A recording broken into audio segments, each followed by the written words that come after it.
الضغط النفسي ليه أسباب كتير جدا، بس قبل ما أتكلم معاكم عن إيه هي أسباب الضغط النفسي، تعالى أقول لكم أصلا إيه هو الضغط النفسي. هو شعورك انك تحت ضغط مش طبيعي. الضغط النفسي بيأتي تراكميا بحيث ان الضغوط كلها بتيجي فوق بعض. في الوقت ده الجسم بيسبب ردة فعل. ممكن يا صديقي اللي انت تقدر تتخطاه غيرك ما يقدرش يتخطاه، ممكن اللي يأثر عليك ما يأثرش على غيرك. فما تحكمش حد ده بيتدلع واننا كلنا عندنا مشاكل، لان انت ممرتش بنفس ظروفه ومتعرفش هو شايف ايه في حياته. فخلينا رحماء بغيرنا وبنفسنا. ايه العوامل اللي هتبقى موجودة اللي اقدر اقول ان دي من اسباب الضغط النفسي؟ هاخدكم معايا في جولة بسيطة وبعض الاسباب اللي ممكن نقول ان هي بتسبب الضغط النفسي. ده بيحصل لما نبتدي نحس ان احنا ما عندناش حل. اوقات كتير بيكون في حل بس من كتر الضغط مش بنكون شايفينه. الضغط النفسي بيكون السبب في بعض الاحيان ان احنا بنواجه في الشغل مشاكل او الدراسة، في البيت المرض، اوقات كتير بسبب احداث حصلت مفاجأة، وده بيخلينا نتوتر. كمان جينات الفرد والتربية والخبرة اللي عنده بتفرق كتير. وكمان لو حصل تغيير كبير في الشغل او البيت، او ان في وجود طفل او حد انتي مسؤولة عن رعايته، كل دي حاجات بتسبب الضغط النفسي. الضغط النفسي بيسبب اعراض كتير.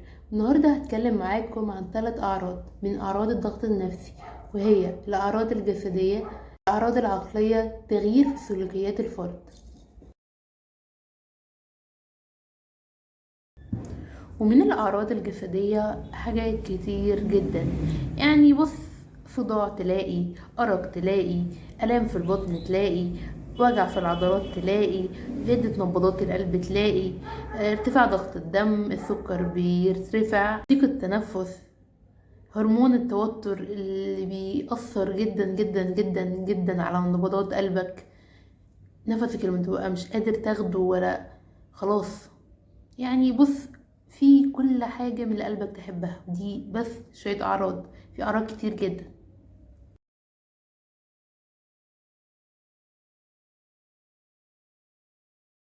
صعوبة في التركيز، بتحس بصعوبة انك تاخد قرارات، النسيان، الأرق.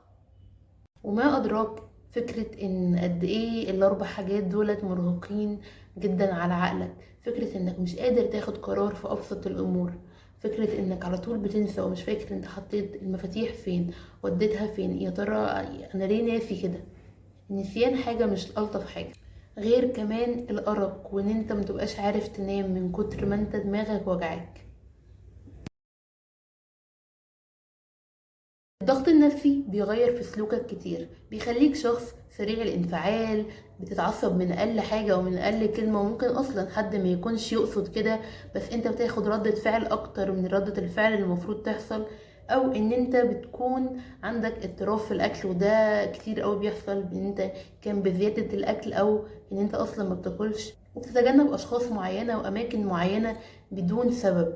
وممكن كمان يوصلك للتدخين، ودي يعني لا سمح الله من الحاجات الوحشة جدا، لان في ناس بتطلع ضغط ده في التدخين، ودي حاجة غلط. او لو انت اصلا شخص مدخن فبيزيد عندك استهلاكك للتدخين اكتر.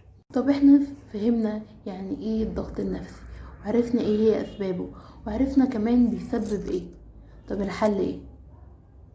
الحل هنا ان احنا نحاول نخفف المسؤوليات اللي علينا. يعني لو في حاجة نقدر نستغنى عنها او نقدر ان احنا نأجلها نعمل كده، لان مهما كانت الحاجة دي بسيطة بس ممكن تكون بتضغطنا، فنحاول نتجنبها او ان احنا ناخد اجازة. صحتك النفسية اهم بكتير من اي حاجة تاني. خفف مسؤولياتك، اعرف ايه هي الحاجات الاولوية والحاجات اللي مش مهمة وممكن تتأجل. لو شغلك خد اجازة مفتوحة، لو دراستك ممكن تاخد بريك فترة او ممكن تأجل سنة لو الموضوع استدعى كده، الضغط النفسي بقى كبير عليك. اوقات كتير بيتحتم علينا ان احنا نطلب الدعم الاجتماعي. مش شرط دعم من اهلك، ممكن من اصدقائك، ممكن من الناس اللي حواليك، بتطلب منهم انا فعلا محتاج مساعدتكم الفترة دي. مش عيب ومش غلط ان احنا نطلب المساعدة لما تكون حاسس ان انت حاسس انك وحيد، حاسس انك مضغوط. مش غلط خالص ان احنا نطلب الدعم من اهلنا، من صحابنا، من الناس القريبة مننا. الحاجات اللي هتساعدك يعني ممكن تستغربها شوية، كل كويس. الاكل الكويس بيساعدك جدا زي ما احنا اتفقنا ان الضغط النفسي بيسبب مشاكل في الجهاز الهضمي، فلما انت تحسن النظام الغذائي بتاعك ده هيساعدك كتير جدا وهيخليك حاسس بشعور افضل.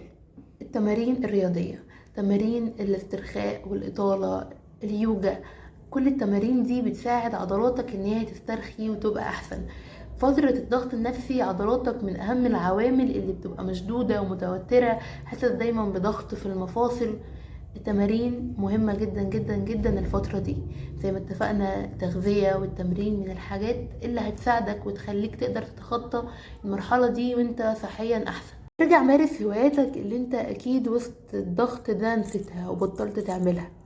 عارفة هتقولي ان انت مضغوط ومعندكش وقت ومشاكلك كتيرة ومسؤولياتك، صدقني النص ساعة او الساعة الوقت اللي انت هتقضيه بتمارس فيه حاجة انت بتحبها وهواية انت بتفضلها هتساعدك جدا وهتخليك ترجع لكل مسؤولياتك وانت عندك طاقة اكتر، كأنك بتشحن نفسك كده.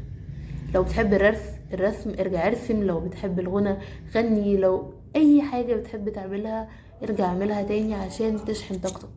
ما تنساش الحاجات اللي انت بتحبها وسط مشاغل الحياة. عملت كل حاجة تقدر عليها عشان تساعد نفسك وشايف ان مفيش تحسن، فساعتها تبدأ تدور على دكتور نفسي تروح تخليه يساعدك.